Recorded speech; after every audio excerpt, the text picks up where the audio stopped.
Kemudian setelah itu malaikat Jibril setelah memberikan kabar gembira bahwasanya umat Nabi Muhammad sudah dapat jaminan surga, kemudian Nabi Muhammad menyerahkan kepada malaikat Israel.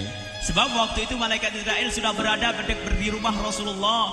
Yang semula malaikat Jibril ngobrol dengan Rasulullah, lalu malaikat Jibril berkata, "Ya Rasulullah, di depan ada malaikat Israel mau masuk." Kata Rasulullah, "Boleh masuk, silakan." Kemudian malaikat Israel mengucapkan salam, dan setelah mengucapkan salam, malaikat Israel menawarkan, "Ya Rasulullah, aku disuruh oleh Allah untuk mencabut nyawamu atau membiarkan engkau." Dalam riwayat, aku disuruh oleh Allah untuk memberikan pilihan kepadamu, al-baqa' fid dunya, tetap di dunia, atau ar-rafiqul a'la, atau dengan Allah.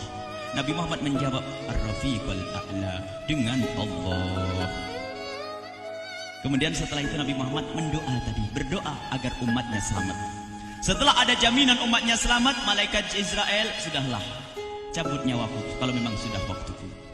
Mulailah Nabi Muhammad dicabut nyawa beliau oleh malaikat Israel. Dan di saat Nabi Muhammad mulai dicabut nyawa beliau oleh malaikat Israel, Nabi Muhammad mengatakan, mahadha, apa ini wahai Israel? Malaikat Israel kemudian menjawab, "Ya Rasulullah, itu adalah sakaratul maut, itu adalah sakitnya di dalam kematian." Kemudian Nabi Muhammad mengangkat tangannya sambil berucap, "La ilaha illallah, inna lil mauti la sakarat." Tidak ada Tuhan selain Allah. Sungguh di dalam kematian ada sakitnya, sakit kematian, yaitu sakaratul maut. Kemudian Nabi Muhammad memohon, "Ya Allah, Allahumma khaffif alayya sakaratul maut." Ya Allah, ringankan sakaratul mautku ini, ya Allah. Dijawab oleh malaikat Israel, "Ya Rasulullah, itu sudah aku ringankan 70 kali." Nabi Muhammad menoleh, "Apa malaikat Israel? Sudah kau ringankan 70 kali keringanan?" "Iya ya Rasulullah, sungguh aku tidak pernah mencabut seorang hamba lebih lembut dari cara mencabut nyawamu. Ini sudah aku ringankan 70 kali. Setelah itu justru Nabi Muhammad menangis, "Israel, 70 kali rasanya masih sakit." "Iya ya Rasulullah, memang itu sakaratul maut." "Lalu bagaimana engkau mencabut umatku, wahai Israel?" Allah, yang diingat siapa? Umat. Kalau engkau mencabutku dengan ringan seperti ini masih sakit, bagaimana engkau mencabut umatku, ya Israel? Dijawab oleh malaikat Israel, "Umatmu manusia biasa, ya aku cabut." "Ya Rasulullah, begitu saja." "Ya sudah, begitu." Nabi Muhammad menangis. Tiba-tiba Nabi Muhammad mengangkat tangan dan memohon kepada Allah, "Allah, Allah, inna lil mauti la sakarat, la ilaha illallah, inna lil mauti la sakarat." Sungguh di dalam kematian ada sakaratul maut. Allahumma khaffif ala ummati sakarat maut. Ya Allah, ringankan dari umatku sakaratul maut. Wa thaqqil alayya, dan bebankan kepadaku. Sampai tidak sadar doanya Nabi Muhammad seperti itu. Thaqqil alayya itu doa cinta. Seorang ibu yang pernah punya anak, tuh lihat kalau doa Rasulullah ini masih dilakukan. Bagaimana Rasulullah bisa doa begitu? Itu bahasa cinta yang tidak bisa diterjemahkan dengan oleh akal. Seorang ibu kadang-kadang, ibu yang di belakang nih, ibu mau dikasih sakit oleh Allah? Mau, Bu? Ibu jauh sekali. Ibu mau dikasih sakit? Jawabnya tidak mau. Tapi suatu ketika seorang ibu melihat anaknya sakit, ngomong, "Sudahlah nak, jangan kamu yang sakit, biar ibu yang sakit." Ada atau tidak? Kenapa ngomong begitu? Itu bahasa cinta itu. Tidak rela kalau anak ini sakit, biar aku saja yang sakit. Itu yang dirasakan Rasulullah. Sakaratul maut begitu sakitnya, membayangkan betapa sakitnya umat Nabi Muhammad di saat dicabut nyawa beliau. Maka Rasulullah mengatakan, "Ya Allah, ringankan sakaratul maut dari umatku, bebankan kepadaku saja ya Allah." Wala sawfa yu'tika fatarda. Permintaan Nabi Muhammad tidak ditolak oleh Allah, dikabul dan dikabul, wahai Muhammad. Sallu ala Nabi Muhammad. Dan benar, sakaratul maut kita ditahan oleh Rasulullah, ditanggung oleh Rasulullah, sehingga digambarkan oleh Imam Bukhari di saat Nabi Muhammad dicabut nyawa beliau. Siti Aisyah yang ada di situ, Rasulullah berada di pangkuan Siti Aisyah, yang saat itu Siti Aisyah melihat keringat dingin keluar dari kening Rasulullah. Siti Aisyah tidak pernah melihat keringat keluar seperti itu. Bahkan di saat dipegang kepala Rasulullah, panasnya melebihi dari panasnya orang biasa. Setiap kali ada kain dicelupkan di air, ditempelkan di kening Rasulullah langsung mengering. Saat itu Nabi Muhammad mengucapkan kalimat la ilaha illallah innal lil mauti lasakarat. Kemudian Nabi Muhammad berpesan dengan banyak pesan, dan di antara pesan Rasulullah adalah akri minni ala ummati salam, akri minni salam ala ummati wa ala man ittaba'ani wa ala man tabi'ani min ila yaumil qiyamati. Aku titip salam kepada umatku dan orang yang mengikutiku sampai hari kiamat. Sadari salam Rasulullah. Sebelum meninggal masih ingat titip salam. Salam kepada siapa? Bukan salam kepada siapa-siapa, tapi salam kepada kita. Maka mari kita mengucapkan salam kepada Rasulullah, karena Rasulullah sudah salam duluan kepada kita. Mari kita sejenak bersalam kepada Rasulullah dan hadirkan Rasulullah ada di mata kita dan di hati kita. Mari kita bersama-sama mengucapkan salam.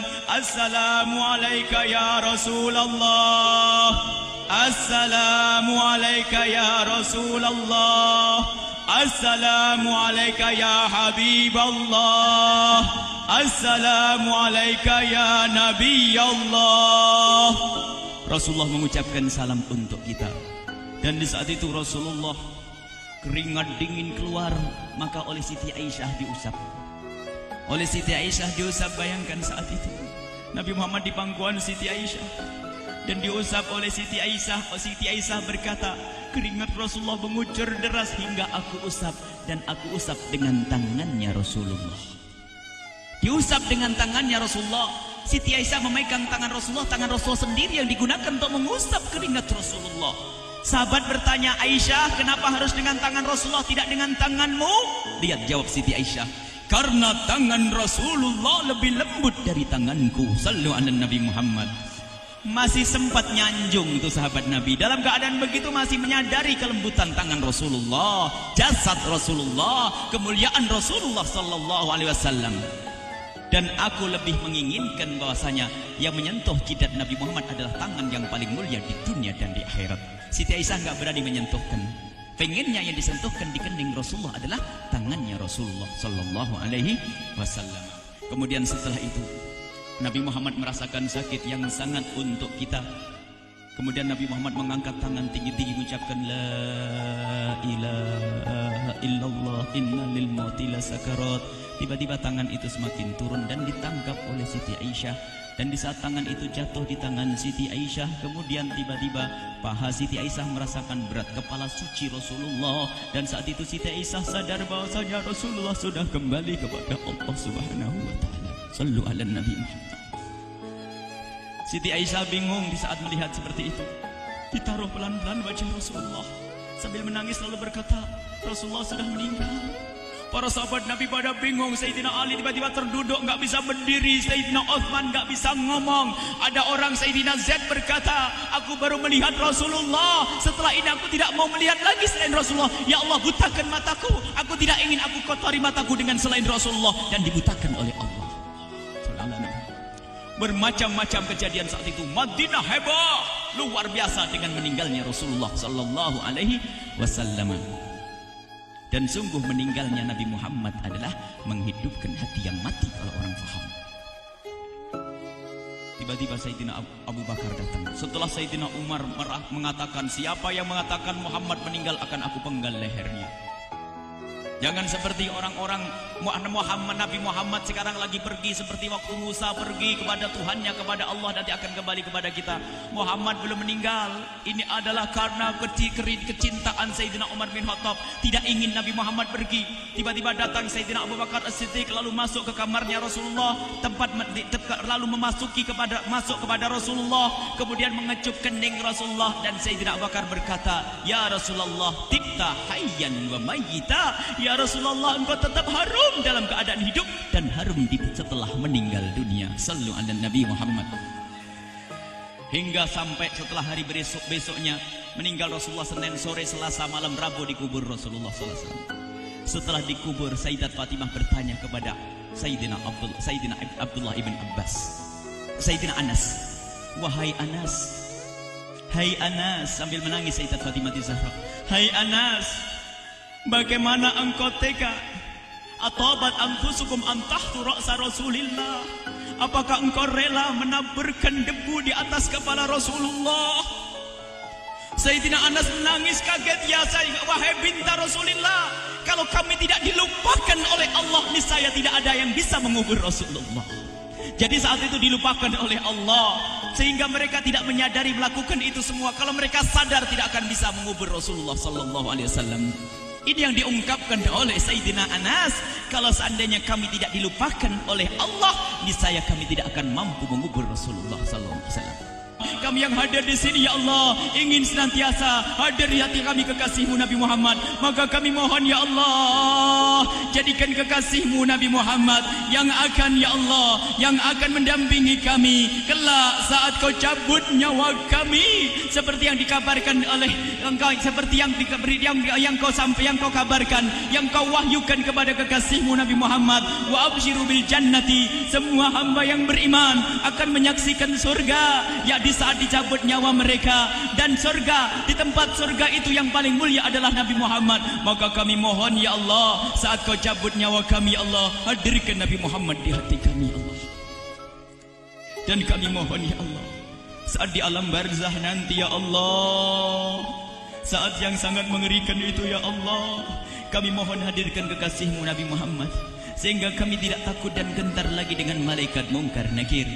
Dan ya Allah, kami mohon di saat di padang mahsyar nanti, ya Allah, hadirkan kekasih-Mu Nabi Muhammad. Jadikanlah kekasih-Mu Nabi Muhammad yang akan menemani kami dan akan membonceng kami, membawa kami ke telaga Kausar. Lalu kami diberi air minum dari air telaga Kausar hingga kami tidak akan haus selama-lamanya. Ya Allah, jadikan kekasih-Mu Nabi Muhammad yang akan menemani kami di saat kami menyeberang Siratal Mustaqim hingga kami tidak akan terjerumus ke neraka Jahanam. Dan jadikan kekasih-Mu Nabi Muhammad yang akan kami saksikan setiap saat di surga-Mu, ya Allah. Ya Allah, jadikan kekasih-Mu Nabi Muhammad yang senantiasa, ya Allah, kami lihat kelak di surga.